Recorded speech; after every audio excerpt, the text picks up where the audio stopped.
Presiden Prabowo Subianto dinilai telah melakukan langkah besar dalam memberikan amnesti kepada kader PDI Perjuangan Hasto Kristianto. Lalu akan seperti apa hubungan antara Presiden Prabowo Subianto, Megawati Soekarno Putri, dan Joko Widodo usai pengampunan ataupun amnesti diberikan Prabowo kepada kader PDI Perjuangan? Kita bahas bersama Wakil Kepala Staf Kepresidenan, sudah ada Bang Muhammad Kodari melalui sambungan Zoom, dan di studio sudah ada pengamat politik sekaligus Direktur Eksekutif Lingkar Madani, Bang Ray Rangkuti. Saya akan ke Bang Ray terlebih dahulu. Setelah adanya amnesti yang diberikan secara prerogatif dari Presiden Prabowo ke Hasto Kristianto, bagaimana Anda melihat hubungan baik itu Pak Prabowo, Pak Jokowi, dan juga Bu Mega? Hubungan segitiga ini kan hubungan yang kalau satu mendekat, yang lainnya lepas gitu.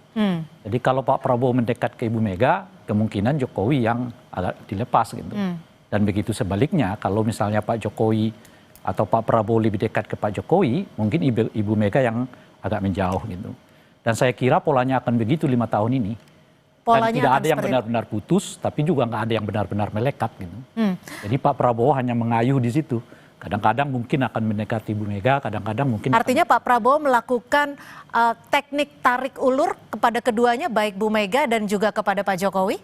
Saya kira di antara ketiganya malah model ini yang sama-sama dibutuhkan gitu. Ibu Mega juga mungkin tidak seperti yang sekarang kita ketahui, tidak ingin terlalu dekat juga dengan Prabowo. Dan oleh karena itu melalui Mukernas mereka kemarin gitu, mereka udah menyatakan tidak oposisi, tapi juga tidak ikut bergabung di dalam koalisinya Pak Prabowo gitu. Oke, Bang Kodari, lalu apakah ada statement dari Pak Presiden sendiri ataupun pembahasan komunikasi usai amnesti diberikan? Apakah artinya PDI Perjuangan akan masuk dalam koalisi? Jadi begini ya, kalau cara melihat hubungan Pak Prabowo dengan Ibu Megawati dan Pak Jokowi itu menurut saya tidak harus dikotomis. Terutama kalau dari kacamata Pak Prabowo ya, beliau sebagai presiden, kepala negara dan kepala pemerintahan tentu harus dekat dan harus mengayomi semua tokoh dan kelompok-kelompok yang ada di masyarakat di Indonesia. Dan artinya apa? Kalau dengan Pak Jokowi dekat, dengan Ibu Mega juga bisa dekat. Bukan berarti kemudian zero sum game, dekat dengan Pak Jokowi lalu kemudian nggak dekat dengan Ibu Mega atau sebaliknya.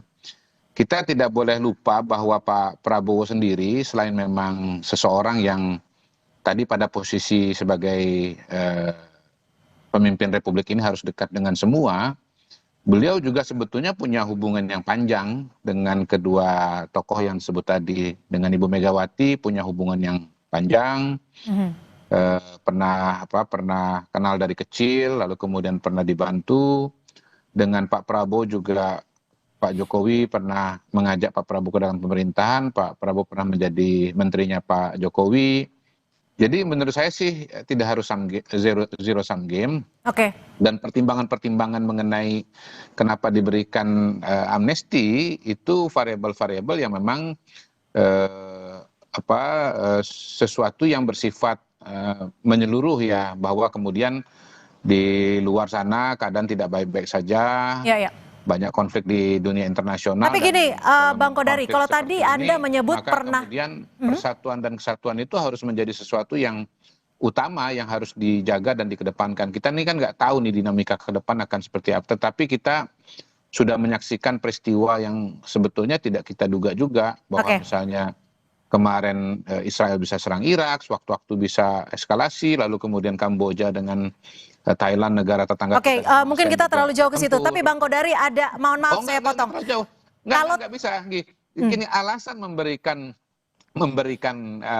amnesti dan amunisi itu penting untuk tidak supaya lari kemana-mana analisanya begitu loh. Itu penting sekali, bukan kemana-mana. Justru itu adalah intinya. Ya, Bang Kodari, kalau tadi Anda menyebutkan ini adalah bahwa pernah dibantu, apakah amnesti itu bagian dari politik utang budi maksud Anda?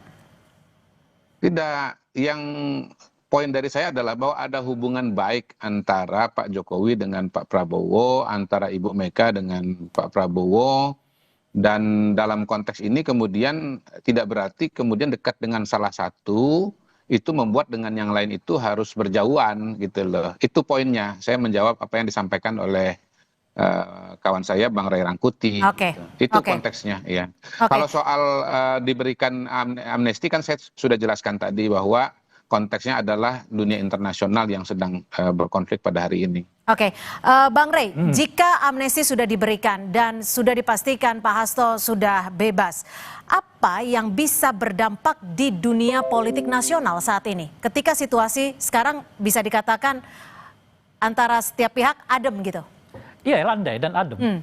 Nah, jadi memang itu salah satu targetnya menurut saya, baik kepada pemberian amnesti kepada Pak Hasto maupun pemberian abolisi terhadap Tom Lembong.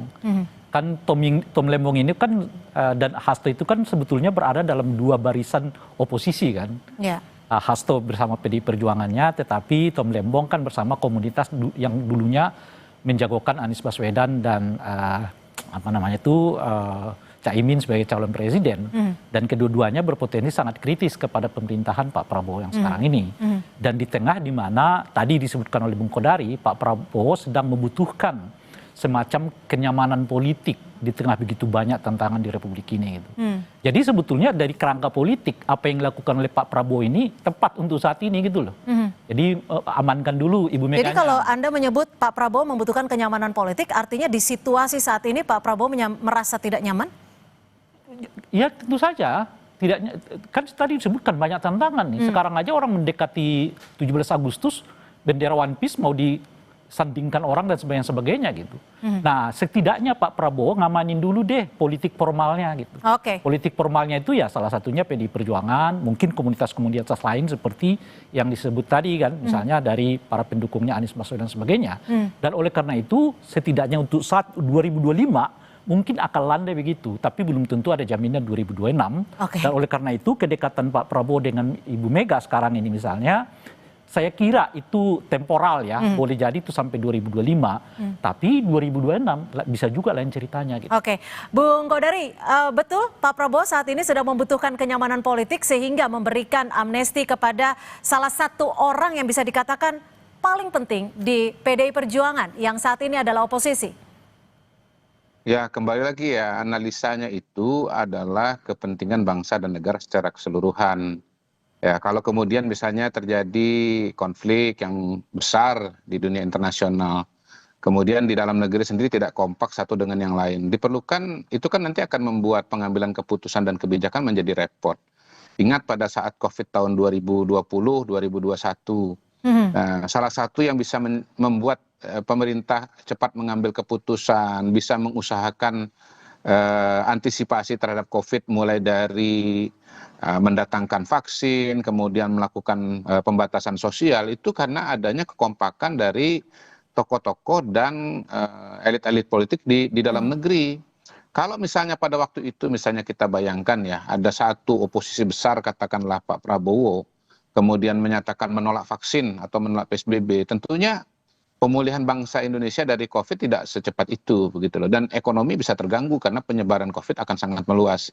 Nah, kita tentu belum tahu persis seperti apa dampaknya, tetapi bisa dikatakan bahwa kalau terjadi konflik di dunia internasional, mulai dari energi sampai pangan itu bisa mengalami hambatan gitu, dan kita membutuhkan percepatan untuk mengantisipasi masalah-masalah yang tadi saya sebutkan. Gitu. Okay. Jadi kita bukan bicara Pak Prabowo pribadi ya, kita bicara kepentingan bangsa dan negara Indonesia. Oke, kalau kita bicara kepentingan bangsa dan negara saat ini, Pak Hasto sudah bebas dari hukuman, tapi juga belum menjabat sebagai Sekjen PDI Perjuangan kembali. Apakah ini salah satu bentuk sinyalemen bahwa Hasto akan masuk dalam pemerintahan?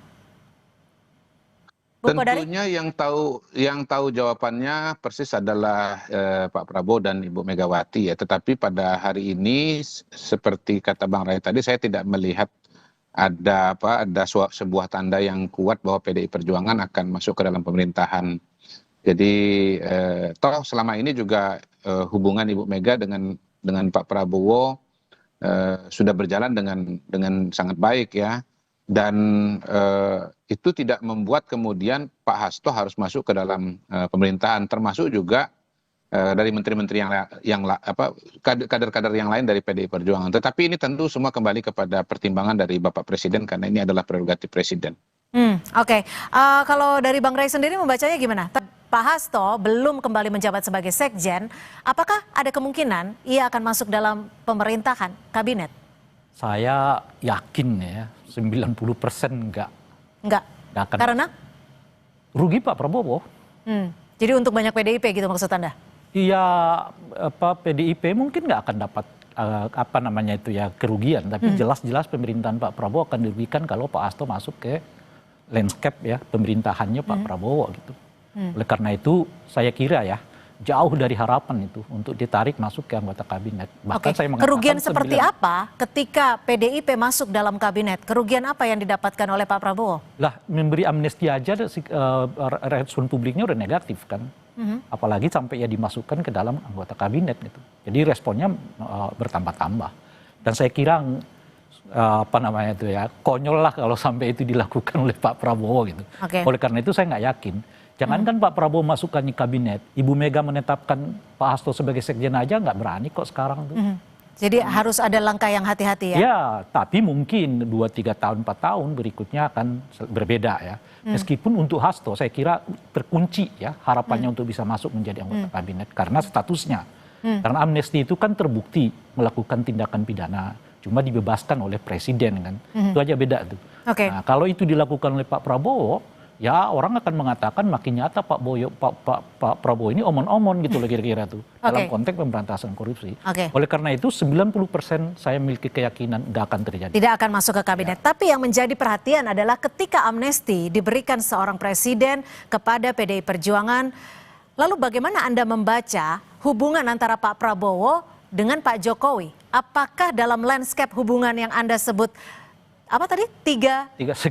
Segitiga, hubungan segitiga ini akan merenggang atau akan biasa-biasa saja? Ini kan kalau kita buat hubungan segitiga ini, Pak Prabowo di sini satu kiri kanan kan. Jadi kalau ayunannya ke kiri, kanannya ketinggalan. Kalau ayunannya ke kanan, yang kirinya ketinggalan. Kalau dalam saat ini, Anda melihatnya Pak Jokowi yang... Saya kira sampai 2025, ya kan, saya mengatakan tadi, 2025, Pak Prabowo dengan Ibu Mega ini akan punya hubungan yang lumayan landai gitu, istimewa lah ya. Dengan sendirinya Pak Prabowo akan tertinggalan gitu. Lalu mengapa Pak Prabowo membuat keputusan yang bisa dikatakan atau bisa dibaca oleh sejumlah analis politik akan membuat hubungannya renggang dengan Pak Jokowi? Ya karena kalau berhitung secara politik lebih menguntungkan berhubungan dengan Ibu Mega ketimbang dengan Pak Jokowi. Kan kelemahan politik Pak Jokowi itu tidak terinstitusionalisasi kan. Siapa yang mesti diandalkan oleh Pak Prabowo kalau terjadi Pak Jokowi kalau terjadi apa-apa secara politik dengan Pak Prabowo. Tapi Ibu bisa mengatakan 21% suara saya di DPR dan kepala daerah di banyak tempat di seluruh Indonesia. Jadi itu yang seringkali saya menyebut kerjasama Pak Prabowo dengan Ibu Mega itu untuk masa depan, tapi berkawan dengan Pak Jokowi itu untuk masa lalu. Oke. Ya, tentu menarik. Ingin maunya ke masa depan. Gitu. Gimana Bung Kodari, Anda melihat dan juga memaknai dari analisa politik dari Bang Ray Rangkuti? Benar seperti itu? Pak Prabowo itu orang yang sangat menghargai hubungan-hubungan yang pernah terjadi ya di masa lalu, masa kini maupun masa depan. Itu kelihatan sekali kok dari hubungan beliau yang panjang dengan para tokoh-tokoh dari masa lampau, dan terbaca juga kalau Anda baca buku kepemimpinan militer ya, terutama buku 1, itu kelihatan sekali bahwa Pak Prabowo itu sangat menghargai dan sangat menjaga semua bentuk dan jenis-jenis hubungan. Sekali lagi saya melihat bahwa persoalan itu kita bisa tempatkan pada konteks Pak Prabowo sebagai kepala negara, kepala pemerintahan yang harus dekat dengan semua tokoh dan sewaktu-waktu harus mengambil tindakan yang membutuhkan dukungan dari semua kelompok dan semua kalangan, berhadapan dengan situasi dan kondisi eksternal yang pada hari ini tidak baik-baik saja. Kalaupun misalnya ada analisis yang lain-lain ya tentu dipersilahkan ya, karena ini kan negara demokrasi. Tetapi kalau saya yang ditanya, saya pasti mengatakan bahwa tesis dekat dengan salah satu membuat dengan yang lain itu menjadi jauh itu tidak tepat. Presiden itu bisa dekat dengan semua dan memang pada dasarnya harus dekat dengan semua. Saya kira semua presiden akan begitu, termasuk Pak Jokowi ketika menjabat dan Pak Ibu Mega sendiri ketika menjabat harus menjaga Atau hubungan seperti yang Anda dengan katakan, semua. kalau tadi Anda Ya. mengatakan apa yang menjadi dasar Pak Prabowo adalah untuk kepentingan bangsa dan negara. Apakah ini Betul. artinya menjaga hubungan lebih baik dengan PDI Perjuangan adalah jangka panjang untuk menjaga kepentingan bangsa dan negara? Semuanya harus dijaga. Dan gini, dalam politik itu kan ada masa untuk berkompetisi dan ada masa untuk memerintah. Jadi kita ini jangan pakai kacamata kompetisi pemilu di saat sedang menjalankan pemerintahan. Apalagi pemerintahannya ini belum 1 tahun dan hampir 1 tahun. Jadi kacamata sebelum 2029, kacamatanya adalah kacamata pemerintahan. Dan kacamata pemerintahan itu adalah kacamata kebersamaan. Gitu. Nanti kalaupun misalnya sudah jadwalnya untuk berkompetisi, mungkin nanti masing-masing punya jago dan punya calon. Tetapi pada waktu itu juga kita tidak bisa pastikan format koalisinya atau format pasangannya seperti apa. Tidak seorang pun yang bisa memastikan format koalisi yang akan terjadi pada 2029 nanti akan seperti apa. Dan pada titik itu sebetulnya memiliki hubungan baik dengan semua itu juga sama pentingnya begitu. Jadi menjaga hubungan baik dengan semua itu penting dalam menjalankan pemerintahan, dalam mengerjakan kebijakan publik, dan juga penting untuk membangun komunikasi di masa depan. Tapi Bung Kodari, kalau seperti kita menanggapi apa statement yang sudah disampaikan Bang Rey, menurut Anda sendiri mana yang lebih baik, lebih penting dalam kacamata Pak Prabowo untuk menjaga hubungan baik dengan PDI Perjuangan, Megawati dalam hal ini, atau dengan Pak Jokowi? Sama-sama baik, sama-sama penting. Sama-sama baik, sama-sama penting. Oke, jawaban aman ya, Bung Kodari ya. Bang Rey, kalau kita membaca ini ya, sepengetahuan saya, Bu Mega belum ada merespon terkait dengan amnesti yang diberikan Pak Prabowo sampai saat ini. Mengapa hal itu dilakukan, belum diberikan statement oleh Bu Mega? Saat ini Pak Hasto hanya mengucapkan terima kasih dari Pak Hasto, tapi tidak oleh PDI Perjuangan. Ucapan terima kasihnya Dari Bu Mega mungkin. Ya, kita ini kan memang 10 tahun terakhir ini agak terbiasa diajak oleh Pak Jokowi politik verbal ya. Semua diucapkan melalui lisan meskipun ditindakannya beda. Nah, jadi perbincangan kita soal pertanyaan ini juga menurut saya ikut gaya itu. Jadi harus diucapkan terima kasihnya supaya kelihatan orang berterima kasih. Bahwa Ibu Mega satu, PDI dalam ini tentu ya, nggak ribut tuh perjanjian Indonesia dengan Amerika yang dianggap oleh banyak orang menguntungkan Amerika gitu. Kemudian rekening bank yang diblokir dengan 3 bulan itu nggak ribut. Itu ucapan Jadi ucapan terima kasih PDIP dalam bentuk tidak 2 kasus itu aja dulu ya. 2 kasus itu tidak menunjukkan sikap oposisi gitu ya. Betul.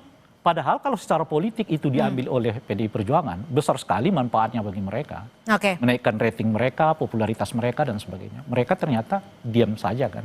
Nah, jadi ucapan terima kasih mana yang lebih kuat dari... Jadi 10 tahun ini apakah kita memang sikap terbawa atau gaya. ucapan seperti itu ya? Iya, kita selama ini 10 tahun ini terbawa gaya politiknya Pak Jokowi. Ngomong A bertindak B gitu loh. Bung Kodari, jika melihat dari beberapa hari ini atas amnesti yang diberikan Pak Prabowo, apakah Pak Prabowo akan bertemu Bu Mega dalam waktu dekat agendanya? Saya belum mendengar, tetapi tentu tidak tertutup kemungkinan itu untuk dilakukan pertemuan. Jadi saya tidak bisa mengkonfirmasi apa-apa.